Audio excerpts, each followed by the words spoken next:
Please read the front of each kennel before stepping in to get a dog. The information posted on these boards are specific to each dog. Some dogs are similar, but ultimately every dog is different. Please read their kennel boards every time.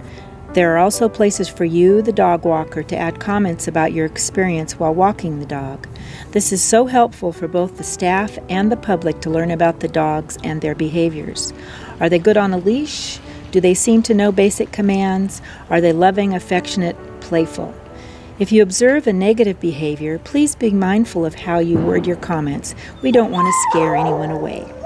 Your thoughts are important to us, so please share them.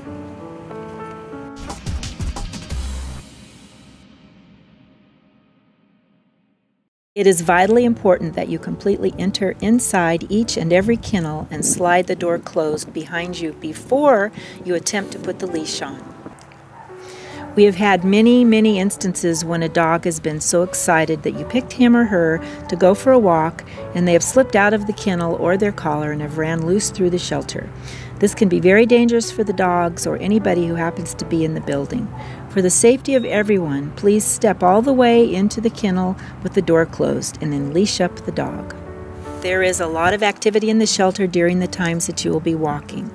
Kennel attendants cleaning, staff taking care of medical needs, other walkers entering and exiting, and in the afternoons the public will also be walking around, sometimes with small children. You must step totally into each kennel and close the door behind you. Take a moment to allow the dog to calm and get used to your presence.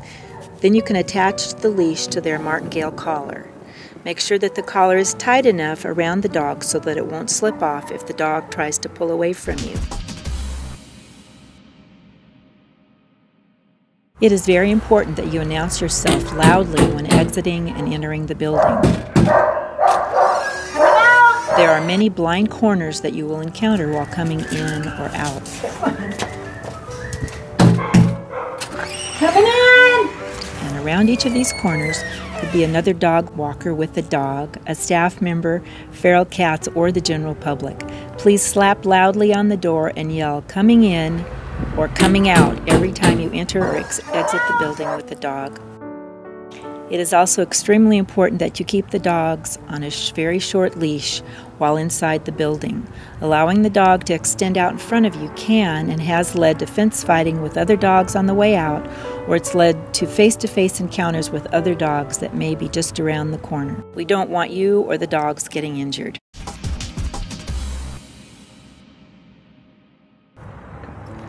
Hanging inside the dog kennel rooms are emergency air horns.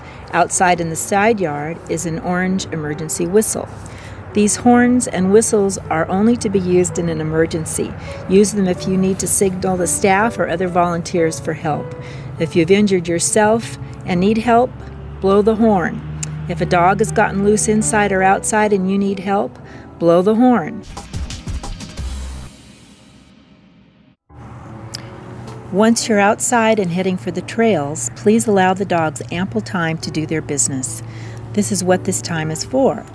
Please keep your distance from other walkers on the trail. Allow those ahead of you to get out of sight on the trail. Do not allow any dogs to meet face to face while out walking. This is a job for our trainers and staff only. Take your time walking the trail. Walk the trail in a clockwise pattern only. This is to ensure that you don't bump into other dog walkers and dogs. The side play yard is also a great option for afternoon walkers. Use the yard to allow the dog some extra time to run around and chase a ball, and most important, receive a little extra love and attention from you.